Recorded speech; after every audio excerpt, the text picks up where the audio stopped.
Welcome to the Old Time Radio Westerns. I'm your host, Andrew Rhynes, and let's get into this episode. This episode is going to be The Lone Ranger. Original air date is February 18th, 1938, and the title is Panament, Nash. Let's get into it, and I hope you enjoy.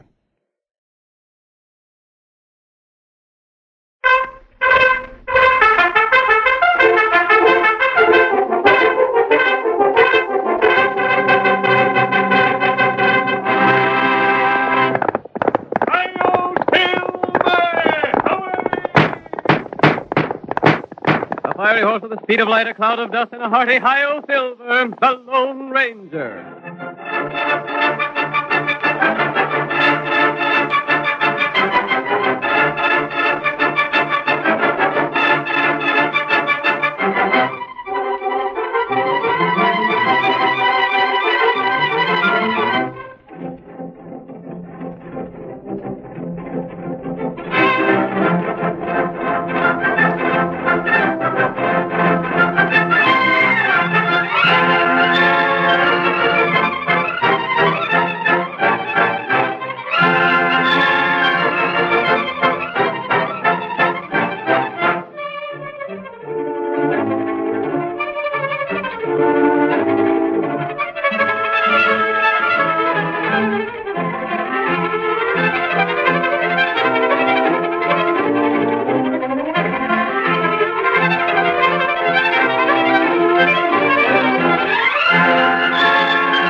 Come back through the years and return with us to the wild and untamed west of old. Thrill once again to another exciting story of the phantom figure of the plains who rode in the cause of justice. Listen to those silver-shod hoofs as they charge down the hard-packed roadbeds of yesteryear. The Lone Ranger rides again. Come on, Silver, old boy! That's it, old fellow! We're needed on the trail ahead! Hi-yo, Silver!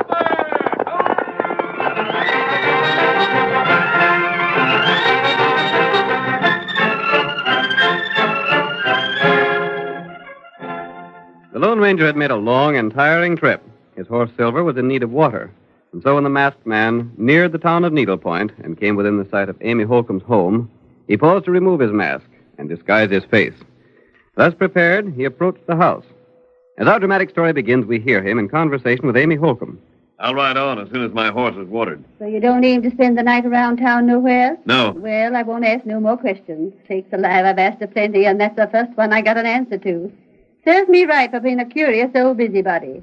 By the way, I don't suppose you heard of the Nashes, have you? I don't think so. I forgot you're a stranger. There's Panament, Nash, and Lindy. She's his daughter. I haven't heard of them. There's a whole tribe of the Nash folks, but Panament's the main one. He's the most ornery cuss that ever drawed a breath. Oh, I was going to tell you not to bother to ask him for no water. He wouldn't give it to you. He wouldn't? Nope. Like as not, you'll pass his place. It's just around the bend. Panament is crippled, he is. Can't walk a step. That's too bad. It's his twisted soul that done it. It's fitting punishment for a man that ain't never lived as a white man should. He ain't no use for Needlepoint folks. Won't let none of his people associate with us. Old critter thinks we ain't good enough for his breed. Are there many people in his family? Sakes alive, yes. Reckon there was 4 or 5 Nash men, and they all married and had families. And old Panament, he's the boss of the lot. They all live in the Bend country. Of the whole kit and caboodle of them, Linda's the only one that's worth her salt. What has Panament done that makes him so disliked? Tain't what he's done, stranger. It's what he ain't done. Oh? Keeping all his people close by him there, never letting none of them come around here. Won't even let any of us folks go there. That's how cussed mean he is. Hey, I heard of a man around Needlepoint But named... wait, let me tell you. Here's what Panament done. There was a young cowboy rid over to the Bend to see Lindy, and Panament shot him. That's how poison mean he is. Lindy'd make a man a fine wife, but she don't have no chance to get off her, not living with old Panament. Did the cowboy live? Yep, but he'll have a stiff arm for the rest of his life. Now, what was you asking about? A man named Frawley, Bob Frawley. Bob Frawley? My sakes, do you know him? He's our sheriff here at Needlepoint. Is he? Sure thing. Isn't he rather young to be a sheriff? Young, but dead earnest about it. Is he well liked? Yeah, that's how he got to get the job. But say, hold on, who are you? Why? By Juniper. You ain't the one Bob's looking for, are you? Me? By thunder, I bet you are. You're the man that shot Bob's paw. You're mistaken. Well, maybe so. You don't look or act like a killer. But why did you ask about Bob? I'd heard of him, that's all. Main reason he wanted the sheriff's job so bad is because he figured it might help him to locate the man he'd give his life to get. The man who killed his father, huh? Yeah. Old man Frawley was dry-gulched. Some outlaw done it when Bob was just a younker, and his ma told him about it when he got older. Bob's vowed to get that man and put a soft-nosed slug in him just like what his pa got. Look, there's horsemen coming this way. Wonder who they are. Here, Silver. Hey, are you leaving now? Yes. But hold on a minute. That looks like Sheriff Bob on one of them horses. Some lady riding with him. Yep. Thanks for what you told me. Sakes alive, hold on, stranger. If that ain't Lindy Nash that's riding with Sheriff Frawley, I'm plumb loco. I may see you again. Say, mister, tell them two to come around here and call on an old woman, will you? They're cutting off to the south like they didn't want me to see them. Hi-yo, Silver! Away!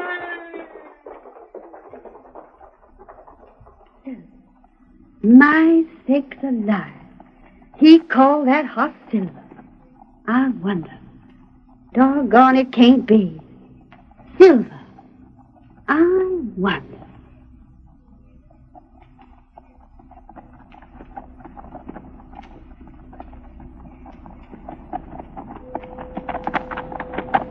Look at that horse riding away from Ma Holcomb's place, Bob. Did you ever see the like of it? That's as fine a piece of horseflesh as I ever seen, Linda. I hope we cut away from her house before she recognized us. Oh, drat it, Linda.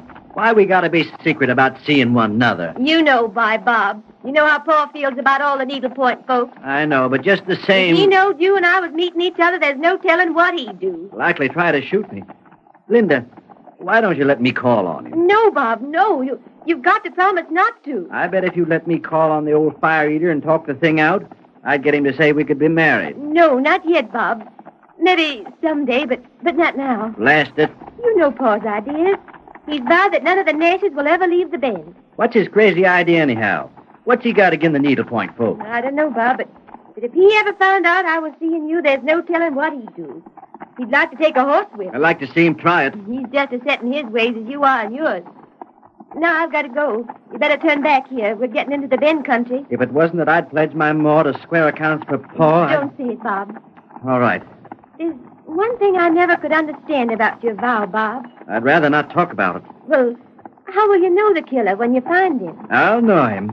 So long ago, you wasn't much more than a baby when it happened. I know I'll find him someday, Linda. He's still alive, I know he is. I'll find him. Years ago, he went by the name of Wildcat, and someday I'll trace him down by that old nickname. Wildcat? Well, Linda, what's the matter? Wildcat? Did you ever hear of him? Tell me more about him, Bob. Well, I don't know much about him, but someone, I don't know who, told Ma the killer's left-handed and walks with a limp. Left-handed and called Wildcat. I've been investigating every left-handed man I hear about, and someday, honey, I'll carry out one of my vows. One of them? Well, the second one is to marry you. Oh. Bob, I gotta leave you here. You go back to Needlepoint. I'm heading for the bend. Get up. Get up there.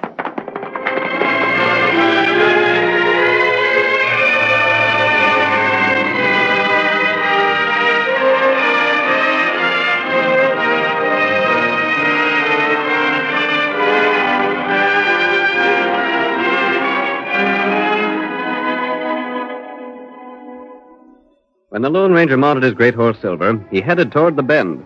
As he rode, he circled wide to avoid being seen by the girl and the sheriff who were headed for the same destination. When the ranger finally approached the Nash property, several minutes after Linda had arrived, he replaced his mask. Cautiously, he approached the guard who was stationed on the outskirts of the property. He quickly overpowered the man, tied him securely, and left him where he was. Then the masked man went to Nash's home. It had been his intention to speak to old Panament, but when he saw Linda enter the house, he stationed himself outside instead. Panament Nash, for years crippled and chair-ridden, greeted his daughter Linda and her companion, Morgan Nash, a distant relative. Well, About time you got back, Lindy. What did you learn? Was it worth my while sending you into town? I talked to the sheriff, Father. And as soon as most anything happens to have you talking to needlepoint folks, and to have some information. What'd he say? He told me that... Well, go ahead. Don't try to fib to me. You've been seeing considerable of Bob Frawley, ain't you? What? You see, Linda, I know what goes on around here, even if I don't get around myself. Your cousin Morgan there told me about you two meeting. Morgan, you... Well, what are you going to do about it, Lindy? You sneaking coyote, carrying tails. I hate the sight of you. That'll do, girl. You needn't get so uppity, Lindy. I said keep quiet. You see, I had a reason in sending you to talk to Bob Frawley. He'd tell you anything you wanted to know, and I reckon he did. He's still hunting for the man that killed his father, ain't he? Yes, he is. Well, go on. Tell me some more. You don't know the man's name. Don't, huh? What else did he tell you? Pa, I can't tell you. Go on, speak up now. Or I'll send Morgan and a couple of the other boys to get him. I'd like to drill Bob Frawley. If it wasn't for him, maybe Lindy would like me. I wouldn't marry you if you were the last man alive. Speak up now. What did Frawley say? The only thing he knows about the man is he used to be called Wildcat. Wildcat, huh? Well, go on. That's all, Pa. Go on. He's a little lame and he's left-handed. Left-handed. That don't mean nothing. I'm left-handed, too. But he said the man who shot his father was nicknamed Wildcat. Well, what about it? That rifle hanging over the mantel has the name Wildcat carved on the stock. I know it. What about it? Is that your rifle? What if it is? I couldn't believe it of you, Pa, that you'd shoot a man from ambush. Bob Frawley's father was dry gulched. I ain't said I shot him. Anyhow, if I did, what would you do about it? I'd run off, that's what I'd do. I'd leave here forever. He's fixing to leave here someday anyhow, Uncle Panament. That wouldn't surprise me none. He's not telling the truth, Pa. Oh, yes, I am. You're fixing to run off and marry that good-for-nothing sheriff. He's not good for nothing. He's the best sheriff this county's ever seen. You see, Uncle Panament? You see how she comes to his defense? Yeah. If she thinks enough about him, she's likely to turn on me and try and tell him I'm the one shot his pa. I believed it of you, Pa. Never mind. Morgan, Yeah? we ain't going to take no chances on her running away. No, wouldn't be good sense to. What are you going to do? Morgan, take Lindy to her room, lock the door, and bring the key to me. You can't keep me a prisoner. We'll do it for the time being. Maybe when you're set free, you won't be seeing no more of Bob Frawley. Come on, Lindy. Let go of me. Come on. Hurry up, Morgan, and get back here to me. I got something I want to speak to you about. I'll be right with you, Uncle Panament. You won't be sorry for this. I'll get rid of Bob Frawley somehow. I'll leave you now the first chance I'll get. Take that key out. Fetch it back to me. He's locked in safe now. You can get out through the window if we ain't careful. I'll tend to that. I'll have a couple of the boys put some slats over the window so she can't get out that way. That's a good idea. Did you want to see me about something else? Yeah. You're far enough removed to marry Lindy. I'd sure enough like to. Your third cousin. That'd be all right. Yeah, only she don't seem to care much about me. I'd make her a good husband, though, Uncle Panament. I'm a good, steady man. That girl's all in the world I care about. I want to make sure there's someone to take care of her when I'm gone. You can count on me. I'll fetch her around our way of thinking. I'll do it somehow. Gosh, that'd be You swell. can get along now. Tend to boarding up that window. That's all I wanted to see you about.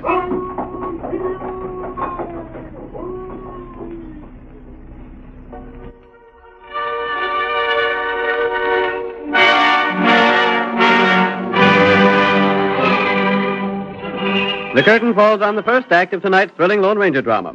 Before the next exciting scenes, please permit us to pause for just a few moments.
Now to continue our story.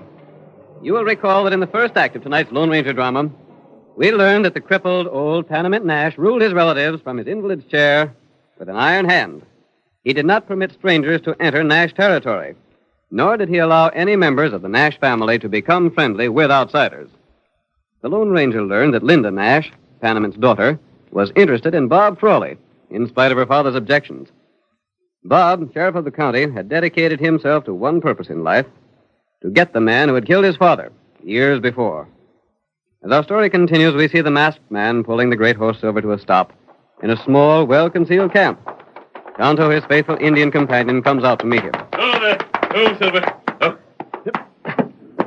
Tonto, I learned quite a bit about this Nash affair. Not good. I think Bob Frawley is going to find the man who killed his father. Who killed him? Frawley's never seen the inside of the Nash home. If he did, he'd find a rifle on the wall. A rifle with the name Wildcat carved in the stock. That name feller who killed Frawley? Yes. And the rifle belongs to Panament Nash. Oh. Which makes a complication, Tonto. If Bob carries out his vow, it'll mean he'll have to kill the father of the girl he loves. And then him lose girl, huh? And if Bob Frawley doesn't marry Linda, the girl will live a life of misery. What happened, man? Nash is planning to marry her to a third cousin, a man named Morgan.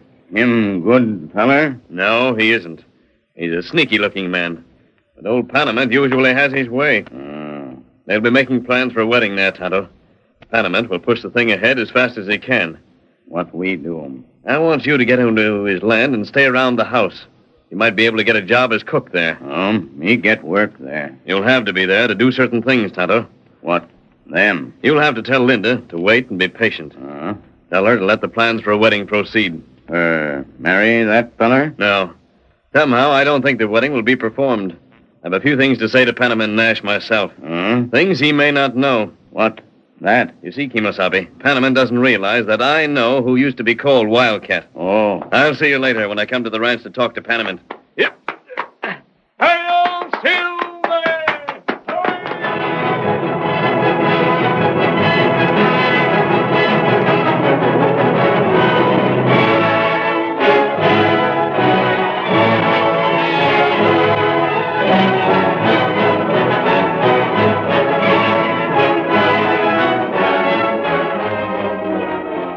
Tonto spent 10 days at the ranch, during which time he carefully noted everything he observed. And then, when he'd gathered the information needed, he met the Lone Ranger one evening and made his report, told him everything that had happened concerning the wedding. We hear the ranger now as he walks across the porch and opens Panament Nash's door. What the? Nash, I want to speak to you. Put down that gun.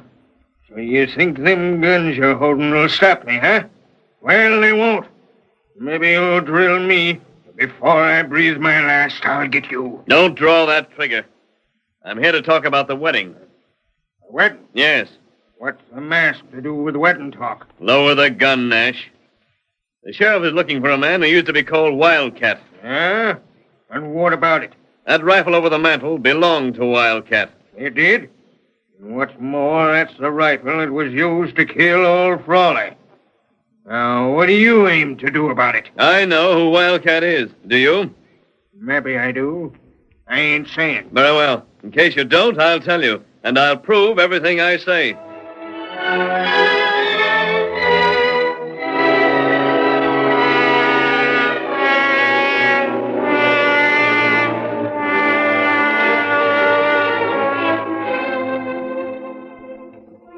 The Lone Ranger compelled the attention of Panament Nash.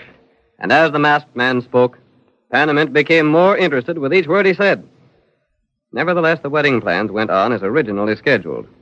On the eventful day, every member of the Nash family assembled around old Panament's chair in the huge ranch house. Linda, dressed in her bridal gown, stood in the doorway to the immense central room with Tonto at her side. You not worry. But another hour and I'll be married. That long time. Plenty happened. There's Paul waiting to speak to me. Linda! Stand away from that door. Come into the room. I got things to say. Paul, you got that rifle off from the mountain. Eh? What are you going to do with it? Maybe that sheriff critter will have nerve enough to come here and try and stop the wedding. You ain't going to shoot him if he does. Paul, no. Oh. You got your spunk back again, huh? But this wasn't in the plan. What plans? You've been meek as can be for the past week. I thought you'd lost all your spunk. Oh, I ain't lost no spunk. I've been meek because I felt that no matter what you planned, the wedding wouldn't come off. That's why I agreed to everything you said. But if you plan to shoot Bob Frawley... Oh, you're looking for him to come here, Yes, huh? I am. He loves me. He'll defy the whole pack of Nashes to keep me from marrying a man I hate. Oh? If you try to shoot Bob Frawley, I'll stand before that gun. It's enough that you killed his father. You ain't going to kill him, too. No. You grin about it. Oh, Pa, I don't know why I don't hate and despise a man like you. Don't you? I haven't so far. There's something that seems to tell me that I just won't believe you killed Bob's father till you confess it. Mm-hmm. But if you shoot Bob, Nash, Oh, Bob! Well, Frawley, I heard about this wedding. Bob, look out. He's going to use that rifle on you. You better not. you got a sight of nerve to come here, Frawley. All right, maybe I have. You better let me have that rifle. Stand away from in front of me. I want to keep an eye on the door at the other end of the room. For what? Never mind. Frawley, I didn't think you'd have the spunk to come here like this. You're the first needlepoint man to set foot inside this house. And when I leave, Linda's leaving with... What's that on that rifle? Huh? Let me see that gun stock. Ain't no affair of yours. Let me see it. Who owns the rifle? Is that yours? I ain't said so. Bob, listen, Bob. Don't be hasty. That's an old rifle. It's been over the mantel ever since I can remember. Quiet. You, Sam. Keep clear of that door down there.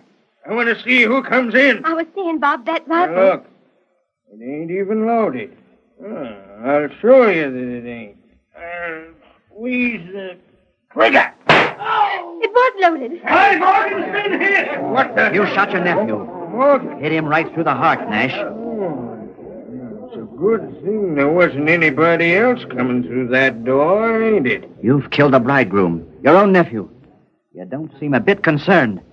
Say, I'd like to know if that was an accident or on purpose. Save your wind. But I'd like to know... See this here gun? See that wildcat on the gun stock? Yes. That's the gun that killed your pa. Did you shoot him? If you did, Panament, Nash, I'll put a bullet right between your eyes. I'll show you... No, Bob, don't. Please, he's my father. I don't care who he is.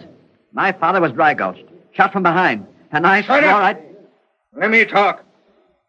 Your father and me was the best of friends. I know it. I never dreamed that you'd be the I was one. with your old man when he fell. The shot that killed your pa was aimed to kill me. It was. Yeah. There wasn't no use me telling that before now. Nobody would believe it. If you knowed I was with your pa when he fell, you'd have come accusing me years ago, just like you're doing now. Yeah. Then it wasn't you, Paul. No, it wasn't. It was some one of the Nash men that fired that shot. And he wanted to get me. He wanted to kill me for my cash. You know who it was? I know now, but I didn't at the time. Who? Let me get to it in my own time, boy. I've got a story to tell. Go on, Paul. I swore at the time I'd get the critter that killed my best friend. The ornery coyote that aimed to kill me. I was the only one in the whole Nash tribe that had any money. I left a will dividing it among them. Well, when I knowed one of them was gunning for me from the Arroyo, I figured to bring the whole pack of them here to live together. That was years ago. Just before you was born, Linda. It took time to round the whole tribe up, but I done it. I kept 'em broke. I give 'em orders and kept them orders followed out. I kept 'em all here where I could watch 'em. Gosh. I was hunting the same thing you was, Bob Frawley. I was hunting the killer of your father.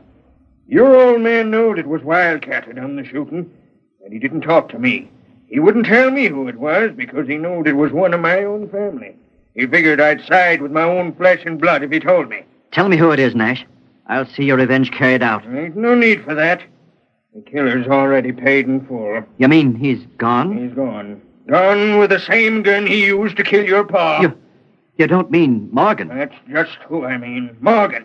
That gun with Wildcat burned into the stock was Morgan's rifle. But you was going to have me marry There's him. a different reason for that, honey.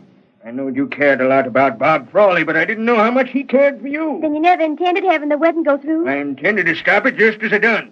When you come in after seeing Bob here and told me the name of the murderer was Wildcat, I knew right off who the killer was. Oh. So'd Morgan. He stood right here in the room while you were telling me, but you didn't note his face. You was watching me too close. But I thought you was the one, Paul. And Morgan, he figured I didn't know he was gunning for me when he killed Frawley. That's why he weren't worrying. You see, he threw the suspicion for the killing on me by telling your ma, Bob, that the killer was left-handed and walked with a limp. See here, Nash. Do you mean this whole wedding was just a put-up job to see if you had spunk enough to get the girl you loved before she married a man she didn't care for? I'm here. Well, all right. What are you going to do about it? I'm going to marry Linda. It's about time you talk like that. And you, Linda, it's about time you got some spunk back in you. You know, Pa, I never did lose my spunk. Well, then you sure did a fine piece of acting these last few days. I was most broke up seeing how you kowtowed to everything I said. Sure I did. Because the Injun told me how to act. I wasn't worried a minute about having to marry Morgan Nash. The Injun? I reckon that must have been Tonto. You know him? I know his masked partner. It was him that come and told me to get here and get my girl. Yeah, the masked man. I don't know who he is, but he seemed to know that things needed doing. And to think I was ready to shoot him for busting in on me like he done.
The story you have just heard is a copyrighted feature of the Lone Ranger Incorporated.